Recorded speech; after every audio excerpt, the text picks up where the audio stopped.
All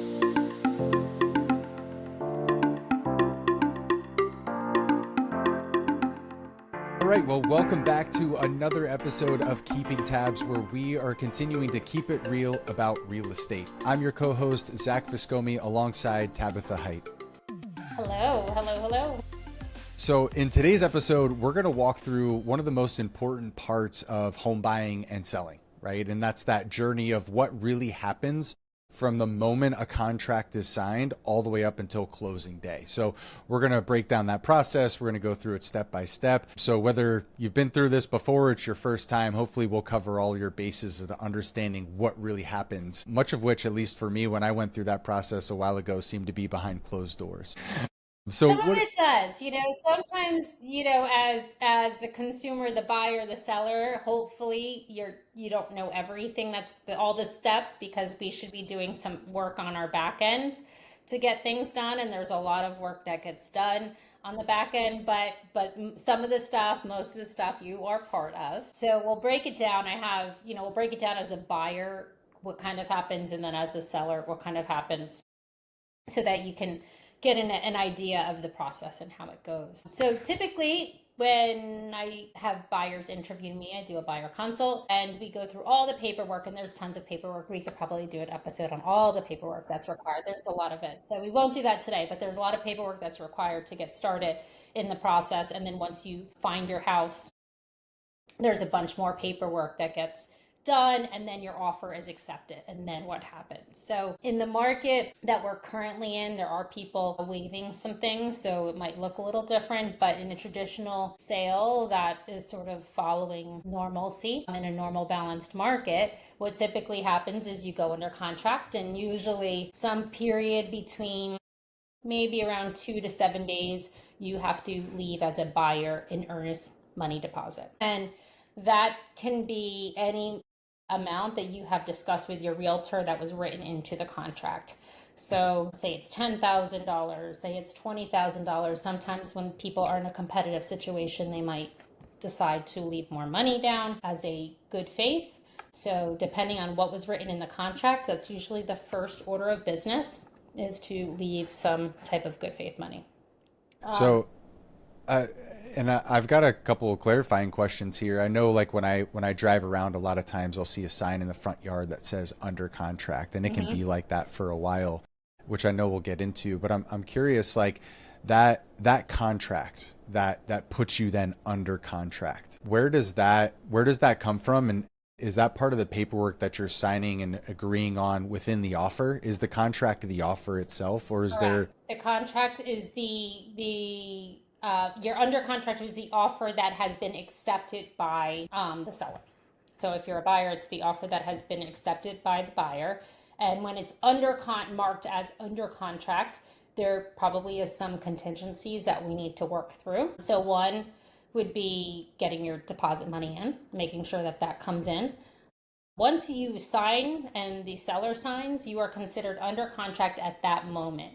So it's not the moment you put the money in, that you're under contract once if you're a buyer, the seller has signed the agreement of sale. That's when all the signatures are on that paper. That's when the clock starts ticking that you're under contract, and that's when you are officially legally under contract. Some people out there, if their agents don't fully explain the process, they might think, oh, I'm fine until I actually give them the earnest money deposit. That's not the case. You're still really under contract because you agreed to go through with the next steps. So the earnest money deposit would be the next step. You typically, I usually leave my clients somewhere around 2 to 3 days. Most brokerages will ask for a certified bank check. Some don't. So some you don't need to do a certified. If you're closing within 30 days of offer, you usually need a certified check, but that depends on broker to broker. Some will offer apps that you can download the money on an app. Some will offer a wire. Wire fraud is very real, and we have to warn our clients that it's very serious, so you should never receive wire instructions over an email. Our brokerage has a secure portal that they put the wire instructions through, and then you have to log in to get it. We will offer them over the phone at times, but we would never put them in an email. So a lot of wire fraud does happen. You have to be cautious when you're purchasing a house. So that's the first step. And then we start to go into, are we getting inspections? Have we elected inspections? So in the markets that we're in, me and Zack are in the Philadelphia suburbs and Philadelphia, the inspections that we see most in this area could be a general home inspection, which is inspecting the home from the roof to the mechanics to all the insides of the house. So most people would elect that. Some would elect a wood inspection, which for a VA loan might be a requirement. So looking for termites is the big thing that they're looking for in that. In this area, we tend to test high for radon, which is a gas. So some people might elect that. If you have septic system, I would always suggest, if you have a septic system, to elect a septic inspection. Same thing with well water. If you have well, you might want to do a water test to make sure that the water is safe levels to drink. So those are the ones that we see most in this area. So typically, how our contracts read here, if the agent hasn't altered it at all, the buyer has 10 days to get those inspections and reply. The inspectors I work with tend to provide me the report the next day, sometimes 2 days after. For most of the things like mold, if you go that route, things like lead, things like water could take longer than that. So the inspections, you really want to jump on fast to book them and make sure that they're done within, and you get the reports back, and then you discuss that with your agent so that your agent and you can reply to the sellers in the amount of time that's required.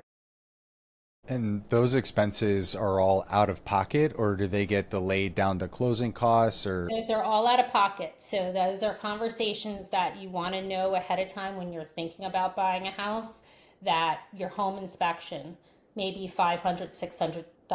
Don't quote me on any prices because they're all different, but around that amount. Your termite inspection, 150, your radon, 175, and then the other inspections more. So those are all things that you should be discussing with your agent ahead of time, knowing, okay, let's say $1,000 in inspections once you get under contract, that we need that money now, not when you close. It also means that if you decide to terminate your agreement because of anything that came up, or because you couldn't come to terms with the seller on anything that came up, that money's gone. But you made a decision based on what you think was best long term, but it's not like you get that money back if you decide to terminate. so in those inspections, if something comes up, um, it could from anything from a roof to GFCI outlets in the kitchen, right? So like whose responsibility does that become, and how do you negotiate that? So it depends on the market we are in. I always advise my buyers that because of the market that we're currently in, we're not in a position to get that inspection report and just ask away. And I always warn the buyers that no house will be perfect. There is not one house that's going to have a clean inspection. It's not a pass or fail thing. These are the things that the inspector, his or her opinion, feel is wrong. And based on them saying that, the conversation then is, okay, what are you willing to, as a new home buyer, take on? And what can you not? And what do you not want to? So I always tell buyers, we're doing a home inspection. I recommend that. But in my opinion, this is not a time to start asking for everything that we have get back on the inspection report. It's also not a time to ask for things that we might have saw before we offered. So for instance, if we saw that the heating system was, 40 years old, and it was in the disclosure that the seller filled out that the heating system is 40 years old and not working properly. If the seller disclosed that, then should we really be asking for it now that someone else told us for it? We knew about that prior to doing it. So we discussed those things. Now, if we didn't know about it, if we thought the heating system was working fine, and then we find out that there's no heat, then yes, those are things that you might ask for. You need heat for your house. Central air is important for most people. So if they walk through, the central air is not working and we didn't know about that, that might be something we ask for. Now, if we see something that might be considered mold, you might want to explore mold testing. And that would be something pretty big. Structural foundation issues, big, right? Like usually I can't walk around and say, there's a structural issue. I don't know that. I'm not a structural engineer or a home inspector or a qualified contractor. So I've seen it, but I can't speak on it. So those are things that, in my opinion, would be non-negotiable, where we'd have to determine something, some type of arrangement. And whether it's the seller just taking it on, or whether it's people meeting in the middle and taking some things on, sharing the responsibility. There's some situations that are so big that come up that the seller might not have the money to do it.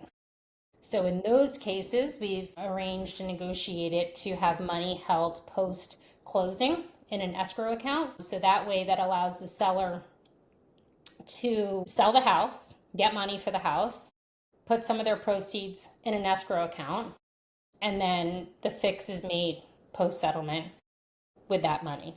So that happens at times when sellers don't have the money to fix larger unknown things that just all of a sudden popped up and they weren't aware of either. So there's multiple ways to do it, but that's how the inspection piece typically goes. We get the inspection, we have a discussion about what's really important and what's a non-negotiable, and then we reply, and the reply is in writing of what we are looking for. Sometimes it's please fix this, this, and this. Sometimes it's like, hey, can you just reduce the price $20,000? Sometimes it's, can you give a seller's assist so that I could fix it?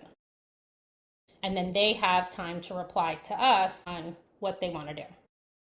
So that's the inspection piece that happens on the buyer side and obviously the seller side as well.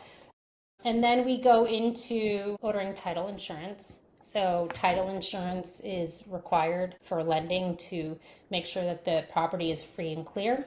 They're buying a property free and clear, and that there's no judgments on the property or you buying the property. So it's one of those conversations that I always explain this ahead of time to potential buyers, because if you have any child support judgments against you, they're going to find out when you're purchasing a house, and they will not let you close on a house if something pops up. So making sure that there's no secrets there, because if any judgments come up from the IRS, if you owe the IRS money, they want you to pay that before you buy a house or you sell a house. So title insurance, you start getting estimates or quotes on and start arranging that for your lender.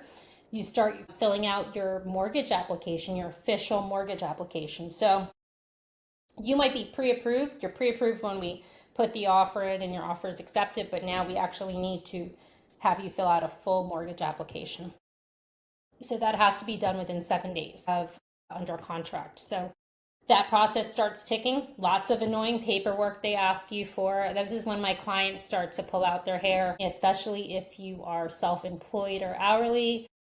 It's a lot of paperwork, it's a lot of stubs, it's annoyance, and it drives everybody crazy, but the lender's just doing what they have to do to get the loan done. So I always try to calm my clients down. They're always like, who's this person calling me again? And I'm like, they don't want to harass you. It's just they're trying to get everything in line to get the mortgage going. So there's that process that's in the works. Then there is, from the seller's perspective, when you sell a house, you have to get any township requirements. It's called the use and occupancy certificate. So the buyer's entitled to get a house that's you're able to occupy legally. So the seller's responsibility is to usually fill out that application. We do it in our brokerage, and we have a conveyance team that does that for our sellers. So they'll fill out the application. Some townships require an in-person inspection. So then we would meet the inspector at the house. So those are the little things that the sellers might not know what's being done on the back end to sell their property. But then I meet the township inspector. The township inspector says, hey, you need more smoke alarms. Some townships might flag the GFCI things like that you had mentioned. So GFCI outlets need to be near water sources. So there are some townships that are really hard about it. So they might say you need a GFCI here, here, and here. You might need handrails for safety. So whatever the township flags, typically, and I can't say always, but typically the seller would take on as their responsibility and then just do it before closing. And then they get an official use and occupancy certificate for the buyer. So that's happening during the time once contract is underway. If you're purchasing or selling a property in an HOA or a condo association, we are ordering condo docs or HOA docs. That has to be ordered within 15 days of contract. So if it's the selling agent, the listing agent, whoever is representing the seller, they would order the condo docs for their clients or be responsible for making sure that happens, or the HOA docs. And then upon receipt of those documents, the buyer has 5 days to review them. And if they have any issue with them, they can terminate based on an association. That's that's specifically to houses with an association or a condo association or a homeowners association. I'm hearing there's like some key contingencies after you go under contract. Yeah, so for contingencies, if elected too, like that's the other thing in which we have to be very clear about, because we're in a market where buyers might not necessarily understand everything, which is why I'm trying to educate more buyers. But if they've elected for the home inspection contingency, that's a contingency. If for some reason it was waived, then you no longer have that out of that. So I always make it very clear that a buyer needs to understand when they're electing or waiving on these contracts. So that would be a contingency. If you're getting the house they need to get has to be able to be residing in. Like you have to be able to legally reside in the house. So if for some reason the township says, no, we think this house has issues and we want them fixed, if the seller doesn't agree to do those items, then I can't be forced as a buyer to buy it, because that's part of a normal contingency. If there's associations involved and you find out after reading the documents that the association is negative money, or they have some crazy rule about pets and you have 3 pets, then that's as long as you do, the rule is as long as you're doing everything on the timeline that the contract reads. And that's why it's really important to understand your contract with your agent, and that your agent is very organized on remembering those dates. Because if, oops, I forget that to reply to your inspections and it's day 11, you're out. So that's why it's really important to trust your agent, because your agent needs to keep on the dates very exact. There's no mistake of, hey, I forgot to reply. You can't do that. And then title is the other thing. If the house, from a buyer standpoint, has to have a clean title. If it can't, for some reason, say the IRS is owed $100,000 and the seller's like, oh, I can't sell the house, I don't have the $100,000 to give them, then the buyer doesn't have to buy it, because they can't assume a property without free and clear title. So that's another reason potentially a deal might fall apart. Very rarely does that happen, because most times if there's judgments or liens, usually the seller is aware of them and they're calculating and what might be owed at the end. So very rarely does it fall apart because of title, but it could technically, if there's so much liens and debt on it, that can't be paid off. So those are some contingencies on that. The appraisal is part of the financing piece. So when you are buying a house with the lender wants to ensure that the house is worth what they're letting you borrow and what you've purchased it for. With the VA loan, I know, Zack, you got a VA loan. They have they're looking for safety issues as well as the value of the house. Same with FHA. But for regular conventional mortgage, they want to know, is it worth what my client has offered on it? So we go through the appraisal contingency. If for some reason it does not appraise, the buyer has the option to terminate. So it's either you terminate, you renegotiate, you can renegotiate a different price, or you can request that the seller brings it down to the appraised amount. The seller has the option to do that or not do that, but that would be another contingency as part of the mortgage contingency, the appraisal. Now, in this market, some people have been waiving the appraisal, which, if you're still getting a loan, you might not have the option to actually waive it, but it's basically stating that you're waiving if it comes in as a negative. So if it didn't appraise for, say, 10,000, there was a $10,000 difference, you might have offered to cover a $10,000 difference and by basically bringing more cash to the table, because the lender's only going to give you money based on what it appraises for. Okay. So those are the appraisal is happening. That's usually a nerve-wracking part for the seller to make sure that they're getting what was offered. The escrow, the title we went through. And then, there's during this time you're shopping for homeowners insurance. And I always said, what, Zach? Three Try things. three. And I always say we have our preferred home insurance company with our brokerage, as most brokerages do. But I always say shop them with three. I always say if you have car insurance currently, shop them for a package rate, and then shop a couple others to see who has the best insurance. Also, when you're shopping insurance, you want to make sure you have a good plan, because there are some low plans there, but you also have lower coverage. So if your house burns to the ground, you want to know what the cost to rebuild that is. And what I have been finding is some of the lower plans don't have great build back values. So you have to check that. And then it's all about, once you pass all these steps, then you are if all your contingencies have met, then you're more into the pending mode. So if you ever notice the difference between under contract versus pending, pending means they're ready to close. Like, there shouldn't be any other hiccups. Now, lending can fall apart to the last day. I always tell people, even if you have your mortgage commitment, if you lose your job, if you buy a new car, if your credit goes crazy, you can still lose that loan. There's no guarantees. You have to still keep your spending. Even once you get that commitment, you have to keep everything in line, because they're going to check your credit up to a couple days prior to closing. So you want to make sure that all stays in place. And then you are getting ready for closing day. So for closing day, everything has to be in line. You're selecting a date to close. You're figuring out how to get any money that's needed to the closing table for closing day. Some brokerages take checks, some take a wire. That has to be done.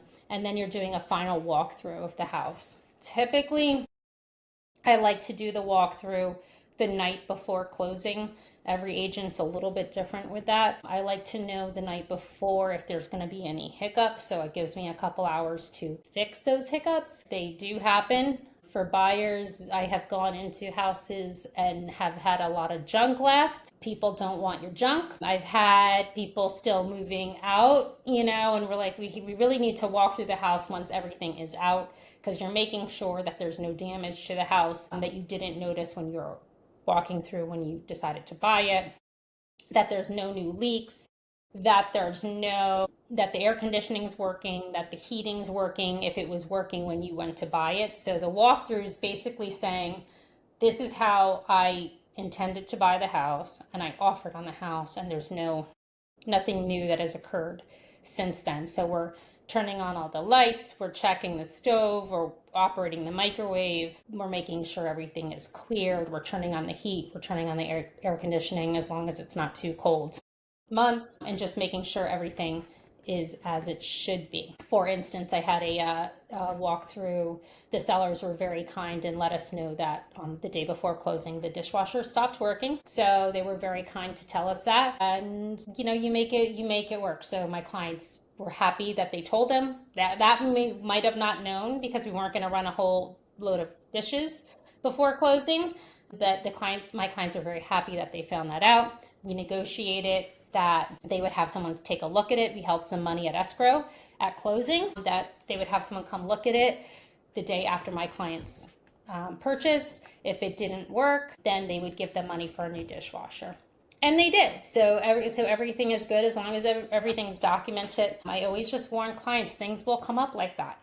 That's an uncontrollable issue, but we fixed it, and it's not a huge thing. For sellers preparing for the final steps in closing, I always advise them, leave the house the way you would want to find it, and hopefully they listen.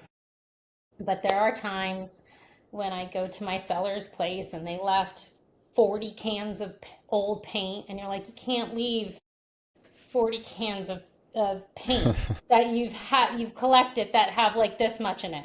You have to pay for those to get thrown out. And we all do that. We all do that. Oh yeah, we you all have can't those. do that. You cannot do that. So I try to remind my clients before it's closing day, but there's been a couple, situations where they forgot or they just ran out of time and they leave things. So that's when agents start going through and start loading things in their car. Or if it's very crazy and a lot, that's when we're calling up junkers and saying, you got to come clear out the house. And we put that bill at the closing table. So I always warn sellers, like, you got to get everything out. I've had some great closings this year that the sellers have had it professionally cleaned before. That's not a requirement. It's a very nice gesture, though. I will say, like, when you walk through with your buyers and you have a house that's been professionally cleaned, that's a nice touch. So it's not a requirement. The requirement is broom swept condition with no personal belongings. Broom swept condition with no personal belongings. That's a wide range, right? Yeah. So it does not have to be professionally cleaned, but it would be very nice if it was somewhat cleaned. So that's the requirement when you're selling a house. So I'm interested in your opinion on this, and I'm sure it's always different, but in your experience, what are some of the biggest mistakes, and we've covered some of them, but what are some of the biggest mistakes that buyers make in that contract to closing process? I would say, I'm trying to think if I've had any buyers that have really flaked on a contract, and I will say no. I don't think I have had any buyers flake on it, but I have heard stories. There was a story, I was getting my nails done, and the woman who was doing nails forgot that I was a real estate agent. She looked over, she goes, "Oh yeah, you're a real estate agent." And she goes, "I'm so upset, I didn't realize I waived inspections. And I thought I was going to get inspections." And she was waiting for inspections to come. So that would never happen on my dime. I would never do that. But, if you're not very clear with the contract and you just want this house so much and your clients are just signing, she signed her right away to do that. So that was very scary for her and really unfortunate that she was not guided properly. Those are things to just making sure that you know what you're signing. You know that you're signing to close on a specific date. Now, can we change that date? Yes, with permission. We have to get permission to change that date. So if we're going to extend further, then we have to ask the seller if they're okay with that. So it's just being very clear on what you're signing and what you're agreeing to. In the heat of the moment, you just want the house so bad and you're like, I just want this offer in, and sure, I'll do it. But then you have to step back and say, okay, what did I just waive? Are you okay with that? And are you okay with the finances? For buyers, you should be seeing a worksheet, an estimated cost to close, an estimated worksheet prior to sending your offer. So for instance, I hear this a lot too. Again, not with my clients, because I tell them, I'm going to make it very clear, not with my clients, but, they might have thought that their mortgage is going to be $2,000 a month because they did some math in their own head. But their worksheet was never provided, which is why I like my local lenders. And the lenders put in an estimated for taxes, for insurance, for all of it, and come up with a number. So if your estimates were so incorrect and you never provided your worksheet to your buyer, The buyer might be thinking, oh, I'm going to get this house going to be like $2,000 a month, and I only need, maybe they didn't factor in all the money they needed for closing because the worksheet wasn't done. And then they find out under contract that this is actually going to be $2,500 a month, and they can't afford $2,500 a month. So that's when mortgage piece falls apart. But that's a contingency on most people. If people are buying a house with a mortgage, they have to be able to qualify for the mortgage and get it. So for instance, if they don't qualify for $2,500 a month, then they do have the out of the mortgage contingency if they elected that. So so in that situation, like let's say I've signed all the paperwork, I'm the buyer, and I went in and got, my idea was it was going to be $2,000 a month. I'm the one who messed up the idea. I get the actual mortgage paperwork and it's $2,500 a month. I got approved for it by the lender, but it was more than what I thought, but I'm already under contract. Like I I would imagine then at that point, like the buyer can't just be like, all right, see you later, because you've Yeah, they signed can't. So paperwork, if right? the lender gave an approval based on it and they're still approved for the 2,500, the only way to get out legally and technically is not to say it doesn't happen the other ways, but would be to have it not approved. The mortgage has to not be approved. A letter would need to come from the lender saying that they're no longer approving the mortgage and why they're no longer approving the mortgage. But there's a multiple people at fault for that problem, and it's really not the consumer's fault. I can't blame them because their job is not to understand what this is going to cost them. That's our job as professionals to educate them on what this is going to cost them.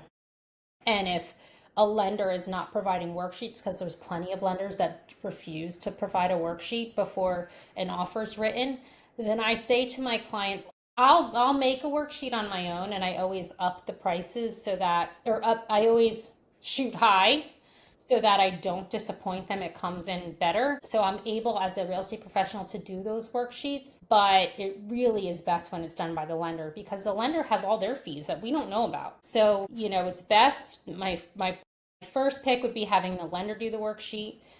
If they have a lender that's not willing to do the worksheet, I try to sway them to a lender that is willing to do the worksheet because those are the lenders that really take the time and effort and patience with clients to really explain everything. And then if they still want to keep their lender who's not willing to do a worksheet, then I will do a worksheet for them and just aim a little high so that they're surprised in the good, not the, oh no, I don't have that money.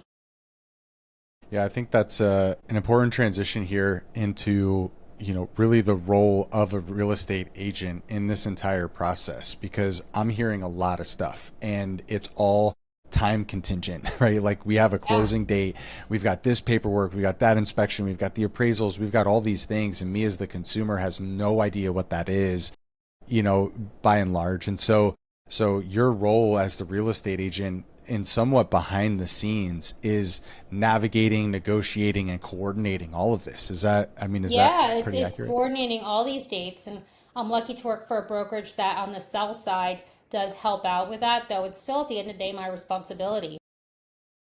I had a closing a few weeks ago. The seller forgot to get the use in occupancy, and I was representing the buyer, and he blamed his seller, um, which some brokerages might have their seller actually do the work. Our brokerage, we do it. That's our responsibility. So we got like blessed with a miracle and we got it on time. But it's only because we rushed the inspector out there. Luckily, there was nothing wrong with the property. If there had been something wrong, that would have pushed and delayed closing. Then you're worrying about people being homeless or not homeless. That's the other thing. If all of a sudden you change closing the day before, someone might have already put their notice at their rental. They might have it already leased out. The movers are coming. Like you're really making some people's lives crazy if you do that.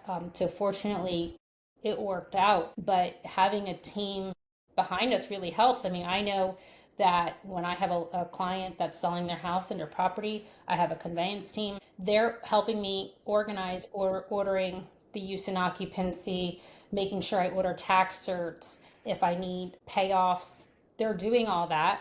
And then And the condo docs I usually take care of. But they're reminding me, hey, did the condo docs come in? Did the condo docs come in? And I'm like, no, not yet.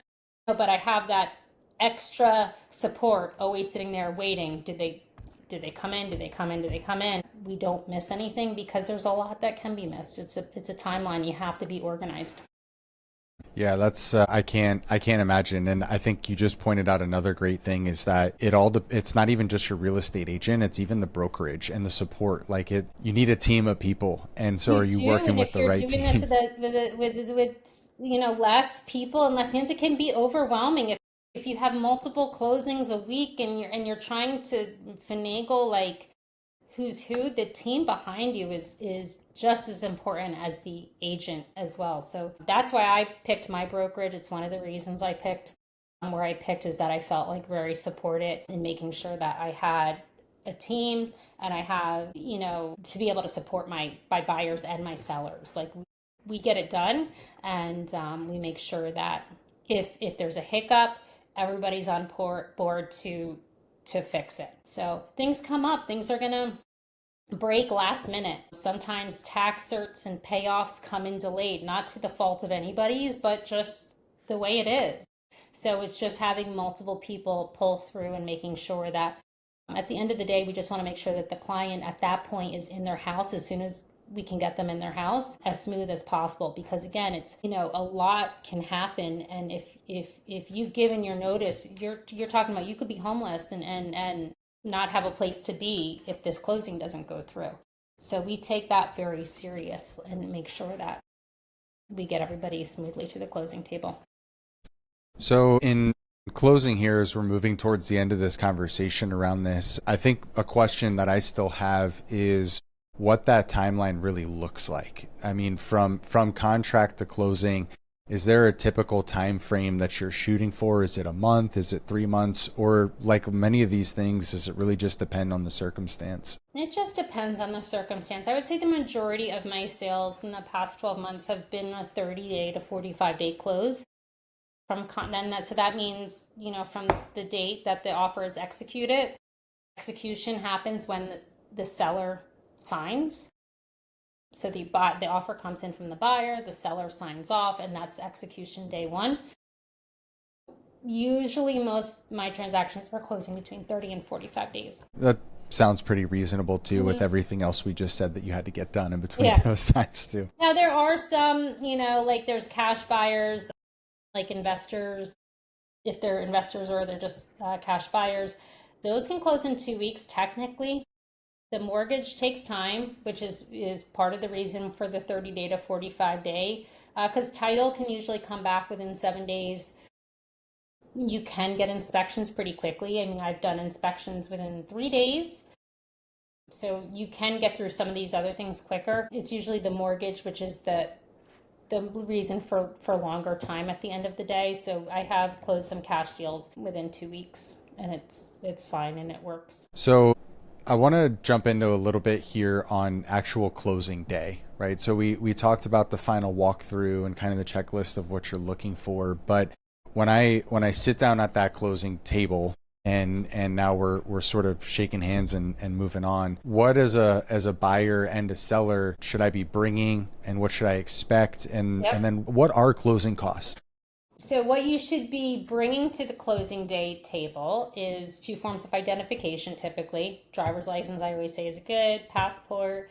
Our every title company is a little bit different on what they'll accept. Our preferred title company, doesn't typically like credit cards as ID. So normally they like picture ID, but that's what you're bringing to the closing table.